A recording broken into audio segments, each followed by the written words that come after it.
What is meaning of swift?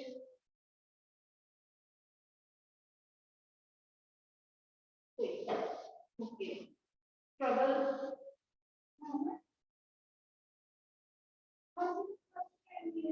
Yes, what is meaning of trouble? Untuk plastik mana di plastik?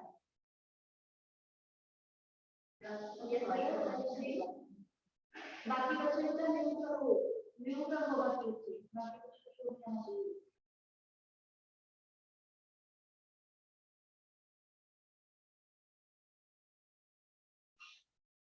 बाकी बेटा नजनीत what is meaning of crackers? Good morning बेटा, can you all hear me? आवाज आ रही है सबको मेरी? प्लीज टेल मी यस और नो।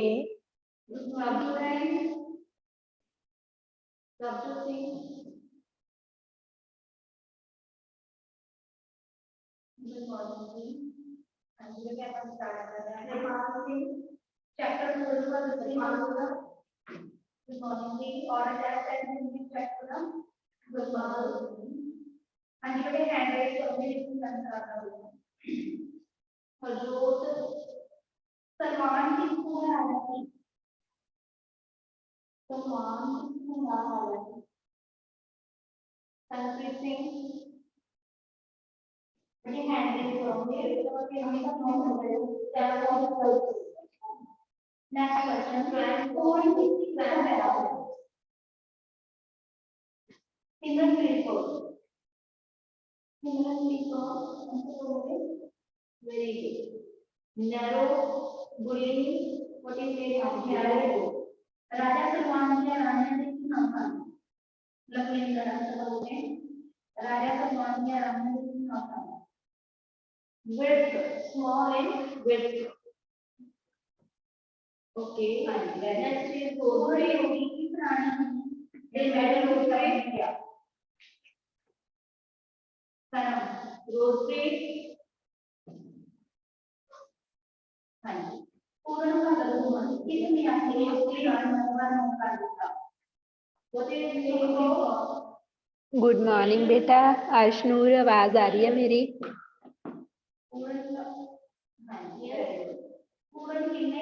अर्शनूर रिप्लाई करो बेटा, can you hear me? Yes ma'am. Good morning. Study किया था बेटा? रिवाइज किया था आपने? Yes ma'am. आ गया था समझ? Yes ma'am. ओके, तो चलो आगे स्टार्ट करते हैं। और कोई भी नहीं आया? 2 मिनट वेट कर लेते हैं, अभी मैं रिवाइज करवा देती हूँ कल वाला, फिर आगे शुरू करते हैं, ठीक है? देखो कल हमने किया था डिस्टेंस ऑफ क्लोजेस्ट अप्रोच वाला, है ना, कि जब हम कोई भी अल्फा पार्टिकल है वो न्यूक्लियस के सबसे ज्यादा क्लोजेस्ट तक जो पहुंच पाता है वो कितना डिस्टेंस है, वो चीज हमने कल डिस्कवर फाइंड आउट किया था। तो उसका फॉर्मूला क्या है, कैसे फाइंड आउट कर सकते हैं हम डिस्टेंस ऑफ क्लोजेस्ट अप्रोच। ये वाली डायग्राम देखो, इसमें एक वो वाला अल्फा पार्टिकल है जो बिल्कुल स्ट्रेट जा रहा है न्यूक्लियस के पास उसी डायरेक्शन में, और जहां तक ये पहुंचता है, लेकिन यहाँ पे इसको न्यूक्लियस से क्या मिलती है, बहुत ज्यादा स्ट्रॉन्ग रिपल्शन। जितना अल्फा पार्टिकल न्यूक्लियस से ज्यादा क्लोज होगा, डिस्टेंस कम होगा ये वाला, उतना ही क्या है, उसके डिफ्लेक्ट होने के चांसेस कम होते हैं, ठीक है, डिफ्लेक्ट होने के चांसेस ज्यादा होते हैं। सॉरी, जैसे जो हमने किया था अल्फा पार्टिकल, कोई अल्फा पार्टिकल यहाँ से स्कैटर करवाया, यहाँ से इतनी दूर से, तो जो उसकी डिफ्लेक्शन हुई थी वो आगे जाकर बिल्कुल थोड़ी सी हुई थी, है ना। जो अल्फा पार्टिकल न्यूक्लियस से कम डिस्टेंस पर था उसकी जो डिफ्लेक्शन हुई थी वो और ज्यादा हुई थी।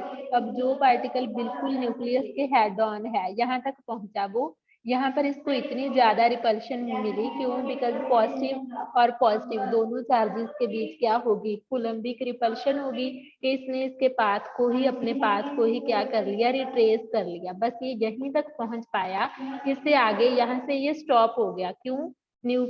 कूलम्बिक रिपल्शन की वजह से। तो जितना क्लोजेस्ट ये न्यूक्लियस के पहुंच पाता है, ये वाला डिस्टेंस, इसको हम बोलते हैं distance of closest approach, or not. ठीक है, अब इसको हमने फाइंड आउट किया था कि इसकी वैल्यू क्या आएगी। तो इसके लिए हमने क्या फाइंड आउट, अब जो अल्फा पार्टिकल मूव कर रहा है उसके पास क्या है? काइनेटिक एनर्जी है। फिर इस पोजीशन पर आकर वो मूव करना स्टॉप कर देता है, उसकी सारी काइनेटिक एनर्जी किसमें कन्वर्ट हो जाती है? इलेक्ट्रोस्टैटिक पोटेंशियल एनर्जी में। कैसे कन्वर्ट होती है वो? कूलम्बिक रिपल्शन की वजह से। बिकॉज न्यूक्लियस के पास भी पॉजिटिव चार्ज है, अल्फा पार्टिकल के पास भी पॉजिटिव चार्ज है, इसलिए दोनों के बीच इतनी स्ट्रॉन्ग रिपल्शन हो जाती है कि इसकी सारी काइनेटिक एनर्जी खत्म हो जाती है, खत्म नहीं, कन्वर्ट हो जाती है इलेक्ट्रोस्टैटिक पोटेंशियल एनर्जी में, और वो अपने पाथ को यहाँ पर स्टॉप होके एक सेकंड के लिए फिर अपने पाथ को रिट्रेस कर लेता है। ठीक है, अब जितना वो क्लोजली पहुंच पाया उसको हम आर नॉट बोलते हैं। उसके बाद हमने इलेक्ट्रोस्टैटिक पोटेंशियल एनर्जी और काइनेटिक एनर्जी को इक्वेट कर दिया, दोनों को एक दूसरे के इक्वल रख लिया। वो क्यों? Law of conservation of energy से। Because law of conservation energy क्या स्टेट करता है कि energy can neither be created nor be destroyed. वो सिर्फ क्या होती है? One form to other form convert होती है। हमें पता है अल्फा पार्टिकल के ऊपर चार्ज +2e है, स्कैटरिंग न्यूक्लियस के ऊपर चार्ज +ZE है। उसके बाद काइनेटिक एनर्जी इनिशियली उसकी हाफ mv² है। आफ्टर दैट थोड़े टाइम बाद क्या हुआ? उसकी काइनेटिक एनर्जी पोटेंशियल एनर्जी में कन्वर्ट हो गई। पोटेंशियल एनर्जी का फॉर्मूला हमने फर्स्ट यूनिट में किया है, K(Q1Q2)/r², वेयर K क्या है? इलेक्ट्रोस्टैटिक कांस्टेंट, जिसकी वैल्यू है 9 × 10⁹ न्यूटन मीटर स्क्वायर पर कूलम स्क्वायर। Q1 Q2 की वैल्यू पुट कर दी, पोटेंशियल एनर्जी का फॉर्मूला ये आ गया। ठीक है, इसके बाद क्या किया?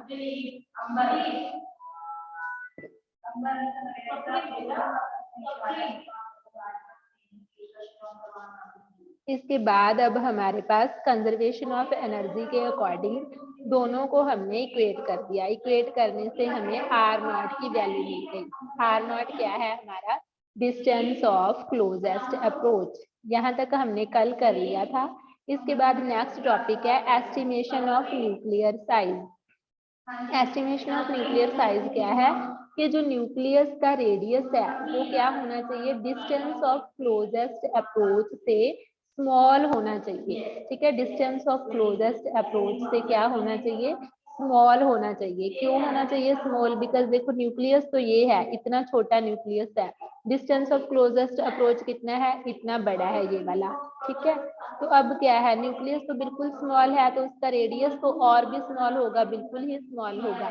तो अब इसलिए जो रदरफोर्ड का एक्सपेरिमेंट था उसने वहां से फाइंड आउट किया कि डिस्टेंस ऑफ क्लोजेस्ट अप्रोच की वैल्यू क्या है, और जो न्यूक्लियस उसने यूज किया, जो एटम यूज किया, उसका रेडियस कितना है। ये दोनों चीजें रदरफोर्ड ने फाइंड आउट की। तो उसने जब फाइंड आउट की, उसकी जो वैल्यू आई थी वो हम अभी भी यूज करते हैं। देखो उसकी क्या वैल्यू आई थी। उसने जो अल्फा पार्टिकल लिया था उसकी जो काइनेटिक एनर्जी थी वो 5.5 मेगा इलेक्ट्रॉन वोल्ट थी। अब मेगा इलेक्ट्रॉन वोल्ट या फिर मिलियन इलेक्ट्रॉन वोल्ट को हम किस में कन्वर्ट कर देंगे? जाउल में। हमें पता है 1 इलेक्ट्रॉन वोल्ट में कितने जाउल होते हैं? 1.6 × 10⁻⁻19। तो मेगा में क्या हो गया? -19 के साथ 10⁻⁶ मल्टीप्लाई हो गया। -19 + 6 कितना हो गया? -13। तो काइनेटिक एनर्जी की वैल्यू आ गई 5.5 × 1.6 × 10⁻⁻13 जाउल। अब जो गोल्ड फॉइल उसने यूज किया था स्कैटरिंग के लिए, उसका गोल्ड का जो एटॉमिक नंबर है, नंबर ऑफ प्रोटॉन्स हैं उसमें गोल्ड में, वो कितने होते हैं? Z की वैल्यू 79। अब हमें डिस्टेंस ऑफ क्लोजेस्ट अप्रोच का फॉर्मूला पता है, हम distance of closest approach find out कर सकते हैं। हमें न्यूमेरिकल भी आ सकते हैं, गोल्ड की जगह आपको कोई भी और एटम दे सकते हैं, है ना। तो आपको उसमें न्यूमेरिकल में क्या करना होगा, distance of closest approach find करना होगा। के तो कांस्टेंट है, स्मॉल के जिसकी वैल्यू हमें पता है, जेड हमें गिवन होगा, इलेक्ट्रॉन का के ऊपर जो चार्ज है वो भी हमें पता है कितना होता है, 1.6 इंटू 10⁻⁻19। काइनेटिक एनर्जी भी गिवन हो सकती है आपको, या फिर काइनेटिक एनर्जी की जगह पे आपको मास की वैल्यू उस एटम के, उस अल्फा पार्टिकल के, और उसकी वेलोसिटी भी गिवन हो सकती है। ठीक है, तो आप उससे हाफ mv² वाला फॉर्मूला लगा के भी फाइंड आउट कर सकते हो, और डायरेक्टली काइनेटिक एनर्जी भी गिवन हो सकती है। अब यहाँ पे हमें काइनेटिक एनर्जी पता है तो हम पुट कर देंगे।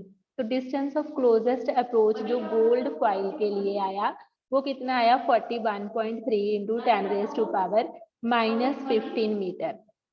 -15 को हम क्या लिख सकते हैं, फर्मी मीटर।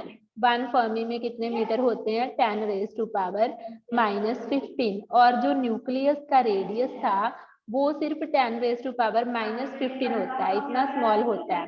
लेकिन जो क्लोजेस्ट अप्रोच डिस्टेंस आया, देखो इसके साथ कौन सा फैक्टर मल्टीप्लाई हो रहा है, 41.3 के साथ, मतलब ये वैल्यू ज्यादा ही आनी चाहिए थी और हमारी ज्यादा आ गई। ठीक है, तो यही चीज उसने रदरफोर्ड ने प्रूव की और स्टेटमेंट भी दी और मैथमेटिकली भी प्रूव किया कि जो न्यूक्लियस का रेडियस होता है वो हमेशा डिस्टेंस ऑफ क्लोजेस्ट अप्रोच से स्मॉलर होता है। यहाँ पर भी यही हुआ, देखो जो रेडियस है न्यूक्लियस का वो कितना होता है, 1 फर्मी मीटर, लेकिन जो डिस्टेंस ऑफ क्लोजेस्ट अप्रोच उसने फाइंड आउट किया, जो एक्सपेरिमेंट उसने किया था गोल्ड को लेकर, उसके साथ जो डिस्टेंस ऑफ क्लोजेस्ट अप्रोच आया वो 41.3 फर्मी मीटर आया। ठीक है, तो कितना ज्यादा है उसका, 41.3 टाइम्स मोर है than the radius of the nucleus. यही स्टेटमेंट उसने फर्स्ट में पहले ही लिख दी थी और बाद में उसने उसको मैथमेटिकली और एक्सपेरिमेंटली भी क्या कर दिया, प्रूव कर दिया कि जो रेडियस होता है न्यूक्लियस का वो डिस्टेंस ऑफ क्लोजेस्ट अप्रोच से मच स्मॉलर होता है। ठीक है, न्यूक्लियस का रेडियस 1 फर्मी मीटर है और distance of closest approach gold के लिए कितना आया, 41.3 फर्मी मीटर। अगर गोल्ड की जगह कोई और होता तो यहाँ पे कोई और फैक्टर आ जाता, लेकिन ये वाली वैल्यू R0 की जो वैल्यू है वो हमेशा ही रेडियस ऑफ न्यूक्लियस से क्या होगी, ज्यादा होगी। क्लियर है बेटा इतना? यहाँ तक Yes, क्लियर ma'am. है? ओके, तो आगे अब पढ़ेंगे हम इसके बाद इम्पैक्ट पैरामीटर। इसके बाद देखो नेक्स्ट टॉपिक है आज के लिए इम्पैक्ट पैरामीटर। अभी इम्पैक्ट पैरामीटर भी आपको सिंपली बता देती हूँ डायग्राम से। ठीक है, उसके बाद आपको बहुत इजी लगेगा। देखो हमने काफी सारे, ये वाला न्यूक्लियस है हमारे पास, इसको पूरे को हमने न्यूक्लियस मान लिया, ये न्यूक्लियस है। ठीक है, एक कोई भी अल्फा पार्टिकल है जो न्यूक्लियस के हेड ऑन, बिल्कुल न्यूक्लियस के ऊपर ही फॉल हो रहा है, तो ये कुछ डिस्टेंस तक जाएगा, उसके बाद ये स्टॉप हो जाएगा। ये स्टॉप होने के बाद क्यों, बिकॉज इसको न्यूक्लियस ने बहुत सारी रिपल्सिव फोर्स दे दी, इसकी सारी काइनेटिक एनर्जी कन्वर्ट होगी किसमें, इलेक्ट्रोस्टैटिक पोटेंशियल में, और ये वापस ही उसी डायरेक्शन में जाने लगा रिपल्शन की वजह से। ठीक है, अब जो सेकेंड वाला अल्फा पार्टिकल है ये वाला, ये देखो ये न्यूक्लियस से दूर है, कितना दूर है, इतने डिस्टेंस से दूर है। ठीक है, तो इसीलिए इसकी जो इसने अपने पाथ को रिट्रेस नहीं किया, इसको थोड़ी कम वैल्यू ऑफ रिपल्सिव फोर्स मिली और इसने अपना डिफ्लेक्शन इतनी ज्यादा हो गई, थीटा एंगल से ये क्या हो गया, डिफ्लेक्ट। अब इसके बाद कोई और अल्फा पार्टिकल है, ये देखो ये न्यूक्लियस से और भी ज्यादा दूर है, कितना दूर है, यहाँ से लेकर इतना ज्यादा डिस्टेंस है इसका न्यूक्लियस से, अगर हम देखें तो इसकी डिफ्लेक्शन जो हुई थोड़ी और आगे जाकर थोड़ी और कम हुई, बिल्कुल स्मॉल एंगल थीटा के साथ। ठीक है, तो अब देखो जो ये वाला फैक्टर है बी, इसको हम बी बोलते हैं, कि कोई भी अल्फा पार्टिकल का न्यूक्लियस से जो परपेंडिकुलर डिस्टेंस है वो कितना है, उसको हम क्या बोलते हैं, उसका इम्पैक्ट पैरामीटर। ठीक है, कि कोई भी अल्फा पार्टिकल जो न्यूक्लियस की तरफ जा रहा है उसका न्यूक्लियस से परपेंडिकुलर डिस्टेंस कितना है, उसको हम क्या बोलते हैं, उसका इम्पैक्ट पैरामीटर। देखो ये यहाँ से जा रहा है अब इसका न्यूक्लियस कहाँ है, यहाँ से, तो यहाँ से देखेंगे हम इसका परपेंडिकुलर डिस्टेंस। ये वाला फैक्टर क्या होता है, इम्पैक्ट पैरामीटर। समझ आया बेटा इम्पैक्ट पैरामीटर का क्या मीनिंग है, कौन सा डिस्टेंस इम्पैक्ट पैरामीटर होता है? Yes, ma'am. ठीक है, अब मुझे एक बात बताओ, अगर आपको समझ आ गया तो आप बता पाओगे। देखो ये अगर कोई अल्फा पार्टिकल है वो यहाँ से जा रहा है, इसका न्यूक्लियस से अगर हम परपेंडिकुलर डिस्टेंस देखें तो ये तो न्यूक्लियस के ऊपर ही जा रहा है, तो क्या यहाँ पे इम्पैक्ट पैरामीटर की वैल्यू 0 आ सकती है या नहीं? यहाँ पे परपेंडिकुलर डिस्टेंस है या नहीं कुछ? No, ma'am. है ना, तो यहाँ पर क्या है, ये इम्पोर्टेंट क्वेश्चन है आपका कि इम्पैक्ट पैरामीटर 0 कब होता है। इम्पैक्ट पैरामीटर 0 तब होता है जब जो भी अल्फा पार्टिकल है वो हेड ऑन कोलाइड कर रहा हो, मतलब वो उसका कुछ डिस्टेंस ही ना हो, वो बिल्कुल न्यूक्लियस के क्लोज जाए और एक पॉइंट पे स्टॉप होकर फिर वापस आ जाए। ठीक है, 180 डिग्री, जब जो एंगल बने उसका 180 डिग्री का बने, तो यहाँ पे 180 डिग्री का ही बनता है, वो अपने पाथ को क्या कर लेता है, रिट्रेस कर लेता है, बैक हो जाता है, वो कुछ पोजीशन तक जाता है, उसके बाद उसकी सारी की सारी काइनेटिक एनर्जी किसमें कन्वर्ट हो जाती है, इलेक्ट्रोस्टैटिक पोटेंशियल एनर्जी में। तो वहां पर तो उसका कोई परपेंडिकुलर डिस्टेंस है ही नहीं, वो तो नेग्लिजिबल है बिल्कुल, वो तो न्यूक्लियस की तरफ ही जा रहा है बिल्कुल स्ट्रेट लाइन में उसके ऊपर ही। तो उस टाइम पे उसका इम्पैक्ट पैरामीटर क्या होता है, 0 होता है। ठीक है, अभी हम स्टडी करते हैं यही सारा जो मैंने बोला थ्योरेटिकली जो लिखा है। देखो फर्स्ट पे क्या लिखा है कि जो भी अल्फा पार्टिकल की स्कैटरिंग होती है न्यूक्लियस से, है ना, अल्फा पार्टिकल जब हम न्यूक्लियस के ऊपर स्ट्राइक करवाते हैं तो सभी की स्कैटरिंग होती है, वो किसके ऊपर डिपेंड करती है, डिस्टेंस ऑफ क्लोजेस्ट अप्रोच। ठीक है, तो ये भी समझो कि वो देखो जितना ज्यादा क्लोज होगा, डिस्टेंस ऑफ क्लोजेस्ट अप्रोच जो हमने पहले स्टडी किया, डिस्टेंस ऑफ क्लोजेस्ट अप्रोच क्या था, r0 था। ठीक है, और एक तो डिस्टेंस ऑफ क्लोजेस्ट अप्रोच के ऊपर डिपेंड करती है उसकी जो स्कैटरिंग हुई है। सेकंड चीज किसके ऊपर डिपेंड करती है, equivalent length called impact parameter. जितनी वैल्यू इम्पैक्ट पैरामीटर की ज्यादा होगी उतना उसकी जो डिफ्लेक्शन होगी उतनी कम होगी। देखो अगर कोई पार्टिकल यहाँ से जा रहा है, इम्पैक्ट पैरामीटर तो बढ़ गया, लेकिन उसकी जो डिफ्लेक्शन हुई थी हमने देखा कितनी दूर जाकर बिल्कुल स्मॉल सी हुई, यहाँ से एंगल थीटा की स्कैटरिंग एंगल की वैल्यू बहुत स्मॉल आई। तो यहाँ से क्या पता चला हमें कि इम्पैक्ट पैरामीटर का और स्कैटरिंग एंगल थीटा का आपस में इनवर्स रिलेशन है। जितना इम्पैक्ट पैरामीटर ज्यादा होगा उतनी जो स्कैटरिंग एंगल की वैल्यू होगी वो कम होगी। जितना और ज्यादा दूर होगा ये न्यूक्लियस से उतना इम्पैक्ट पैरामीटर इंक्रीज होगा, उतनी ही स्कैटरिंग एंगल की वैल्यू डिफ्लेक्शन बिल्कुल नेग्लिजिबल और ज्यादा क्या हो जाएगी, स्मॉल हो जाएगी।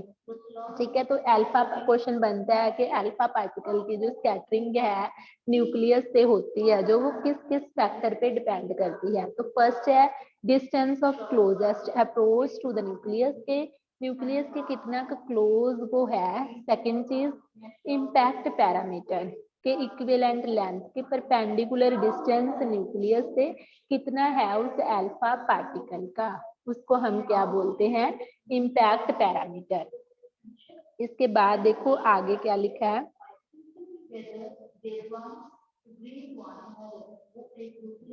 ये देखो इम्पैक्ट पैरामीटर को हम इस तरह से डिफाइन कर सकते हैं, it is defined as the perpendicular distance of the velocity vector of the alpha particle from the center of the nucleus when it is far away from the atom।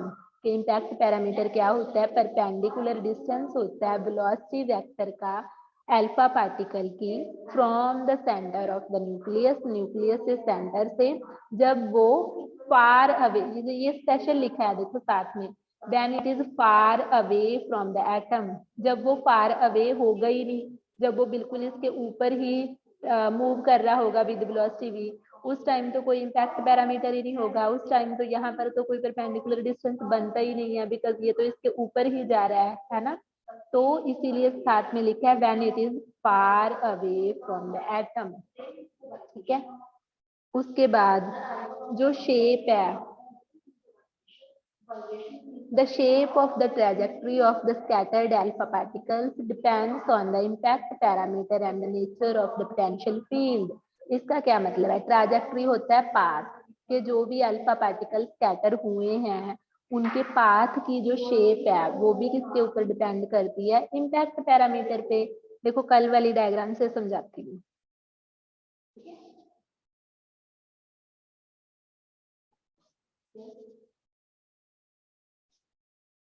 इस diagram को देखो। अब ये उनका path है alpha particle का। First वाले में देखो इम्पैक्ट पैरामीटर की जो वैल्यू है वो सबसे ज्यादा है ना 92। 92 जो इम्पैक्ट पैरामीटर है वो कितना है? न्यूक्लियस से देखो परपेंडिकुलर डिस्टेंस यहाँ से लेकर यहाँ तक है, ये बी है फर्स्ट के लिए, और बी के ऊपर ही डिपेंड करता है कि वो कितना का डिफ्लेक्ट होगा। सबसे स्मॉल डिफ्लेक्शन हुई है बिकॉज बी एंड थीटा का जो आपस में जो एंगल है वो क्या है?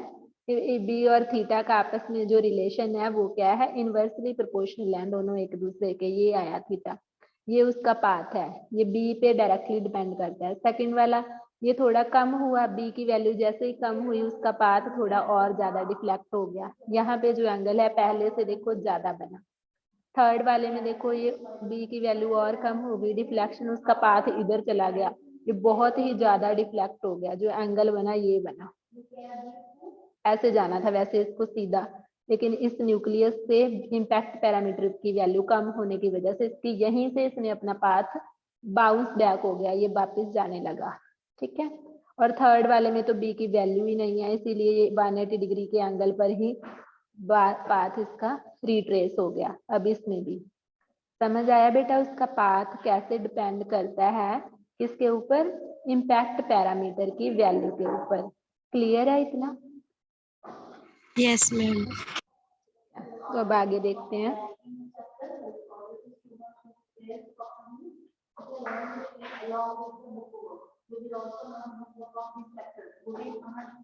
इसीलिए जो शेप है ट्रैजेक्टरी पाथ की वो किसके ऊपर डिपेंड करती है? इम्पैक्ट पैरामीटर के ऊपर, और पोटेंशियल फील्ड के नेचर के ऊपर भी डिपेंड करती है। कि पोटेंशियल फील्ड के नेचर का क्या मतलब है? इलेक्ट्रोस्टैटिक कूलम्बिक रिपल्शन जो है, जो रिपल्सिव फोर्स है ना, वो भी तो इम्पैक्ट पैरामीटर के अकॉर्डिंग ही है कि जितना न्यूक्लियस से डिस्टेंस ज्यादा हो गया अल्फा पार्टिकल का उतनी उसको कूलम्बिक रिपल्शन फोर्स कम मिलेगी, वो उसको कम रिपेल करेगा। जितना वो क्लोज होगा उसको स्ट्रॉन्ग रिपल्सिव फोर्स मिलेगी। ठीक है।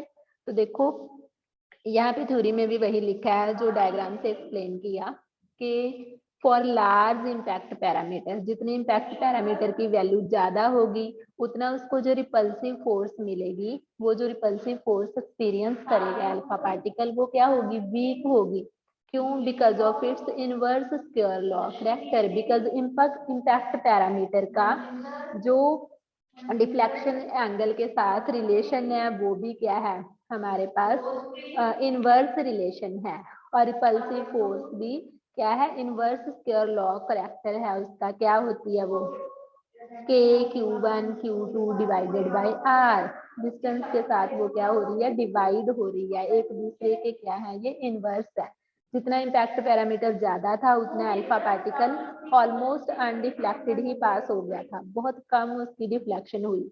जितना स्मॉल इम्पैक्ट पैरामीटर था उतनी उसने रिपल्सिव फोर्स ज्यादा एक्सपीरियंस की, वो लार्ज थी, और अल्फा पार्टिकल जो स्कैटर हुआ लार्ज एंगल से स्कैटर हुआ। हमने देखा था कि जो बिल्कुल थोड़ा कम वैल्यू थी इम्पैक्ट पैरामीटर स्मॉल था तो उसकी डिफ्लेक्शन हुई, इस साइड चला गया वो, है ना। तो उसने बहुत ज्यादा लार्ज एंगल यहाँ से जा रहा था, उसकी जो डायरेक्ट इस साइड चला गया। देखो कितना बड़ा एंगल बनाया इसने, लार्ज एंगल बनाया है ना।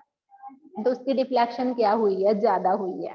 उसके बाद for a head on collision, head on collision मतलब जो उसके ऊपर ही जा रहा था। इम्पैक्ट पैरामीटर की वैल्यू क्या थी हेड ऑन कोलिजन के लिए? 0। बी की वैल्यू क्या थी? 0 थी। अल्फा पार्टिकल जो था जस्ट एम, उसका एम क्या था कि न्यूक्लियस के अंदर ही चला जाए, सेंटर ऑफ द न्यूक्लियस, बिल्कुल सेंटर में चला जाए उसके। लेकिन वहां पे इम्पैक्ट पैरामीटर तो 0 ही था, स्कैटरिंग है, लेकिन वो जा नहीं पाया अंदर तक। क्यों?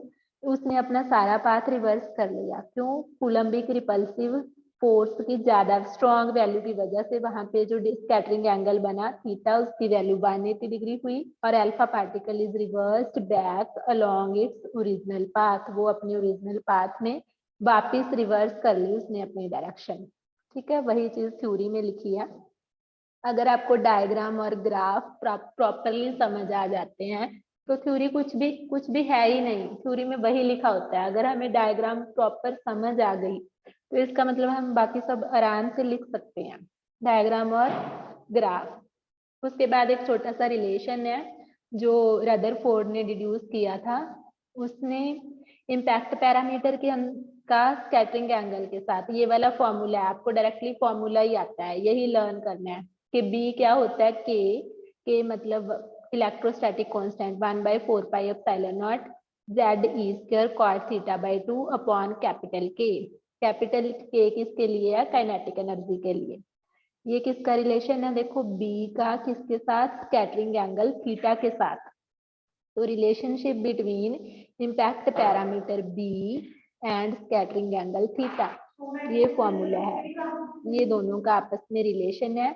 और के की जगह आप क्या पुट कर सकते हो, हाफ mv स्क्वायर। ठीक है, ये उसने डायरेक्टली एक्सपेरिमेंट किया और मैथमेटिकली हमें डायरेक्ट रिलेशन ही लर्न करना है कि क्या होता है इम्पैक्ट पैरामीटर के बीच और स्कैटरिंग एंगल के बीच। डायरेक्टली उसने बता दिया कि इन दोनों का आपस में ऐसा रिलेशन है। हम इम्पैक्ट पैरामीटर की वैल्यू अगर फाइंड आउट करनी चाहते हैं तो हमें एटम नंबर ऑफ प्रोटॉन्स की वैल्यू पता होनी चाहिए z की, ई तो हमें पता है, थीटा स्कैटरिंग एंगल पता होना चाहिए, अल्फा पार्टिकल या कोई भी पार्टिकल जो मूव कर रहा है उसका मास और उसकी वेलोसिटी पता होनी चाहिए। ये पूरा तो कांस्टेंट ही है, इसकी वैल्यू हमें पता है। ये चीजें अगर हमें पता हो तो हम इम्पैक्ट पैरामीटर की वैल्यू क्या कर सकते हैं, फाइंड आउट कर सकते हैं। क्लियर है बेटा इतना?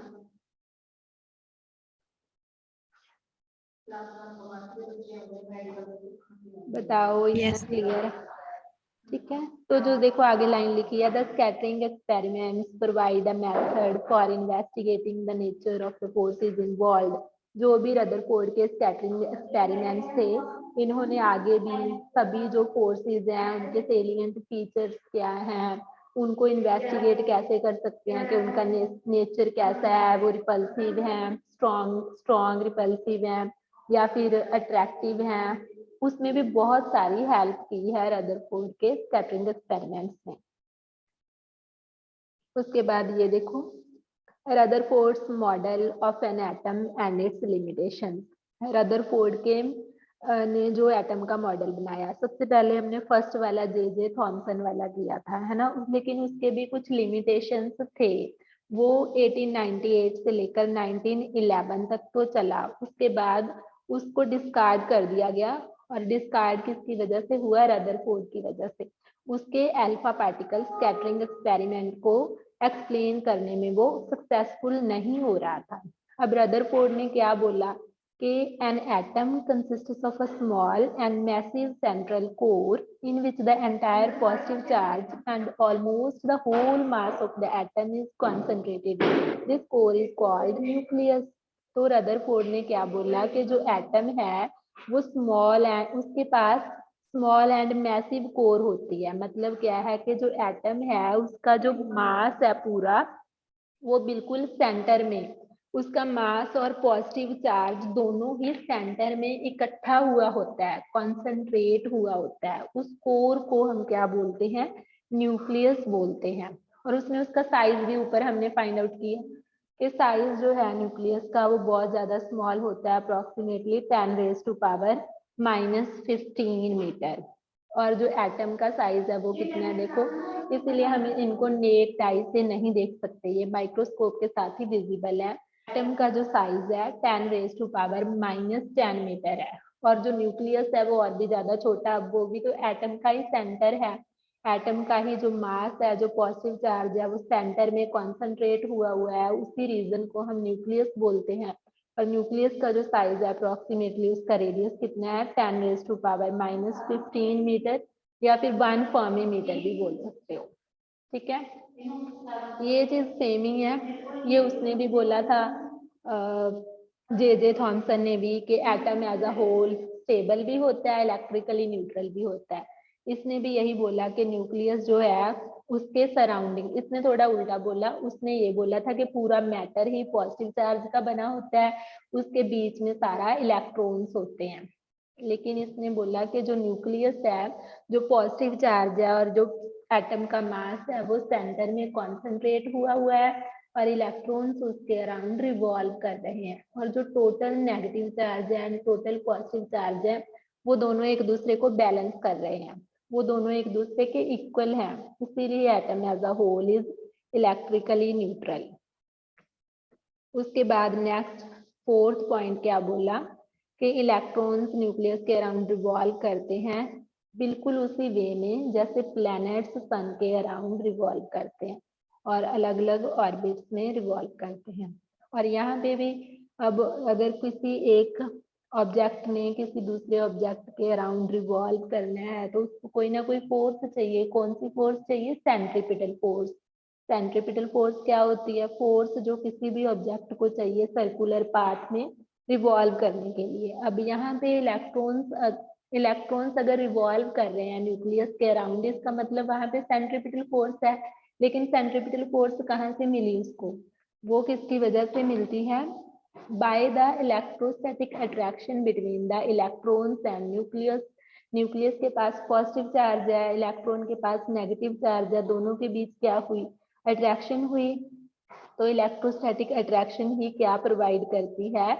इलेक्ट्रॉन्स को सेंट्रीपिटल फोर्स प्रोवाइड करती है, जिसकी वजह से वो सर्कुलर पाथ में रिवॉल्व करते रहते हैं। ये 4 पॉइंट्स जो हैं Rutherford model of an atom में ये चीजें उसने बोली और एक्सप्लेन की। क्लियर है बेटा इतना? Yes, ma'am. ठीक है, तो अब आप यहाँ तक फर्स्ट पॉइंट दोबारा रिपीट करती हूँ। फर्स्ट पॉइंट तो उसने यही बोला कि एटम का जो सारा मास है एंड पॉजिटिव चार्ज है वो सेंटर में कॉन्सेंट्रेट हुआ होता है, जिसको हम न्यूक्लियस बोलते हैं। सेकेंड पार्ट बोला कि न्यूक्लियस का जो साइज है वो अप्रोक्सीमेटली 10⁻⁻15 मीटर है। वो एटम के साइज से बहुत ज्यादा स्मॉल है। एटम का जो साइज है वो 10⁻⁻10 मीटर है। थर्ड पॉइंट बोला कि atom as a whole electrically neutral होता है, जिसका क्या मतलब है कि टोटल चार्ज जीरो है, पॉजिटिव चार्ज नेगेटिव चार्ज को बैलेंस करता है। और फोर्थ पॉइंट बोला कि इलेक्ट्रॉन्स जो न्यूक्लियस के अराउंड रिवॉल्व करते हैं वेरियस ऑर्बिट्स में, वो सिमिलर उसी वे में करते हैं जैसे सोलर सिस्टम में प्लैनेट्स सन के अराउंड करते हैं।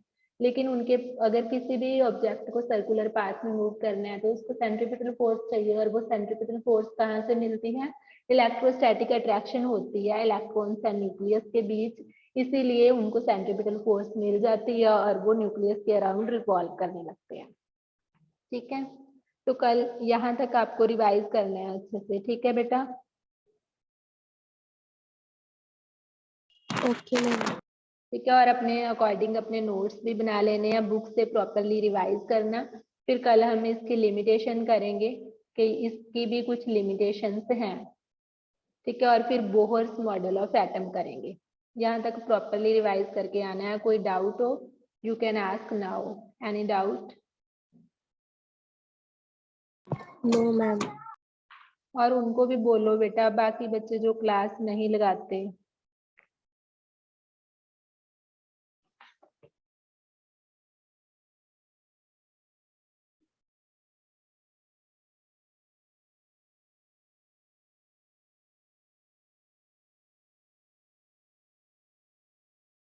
Okay, you can leave now.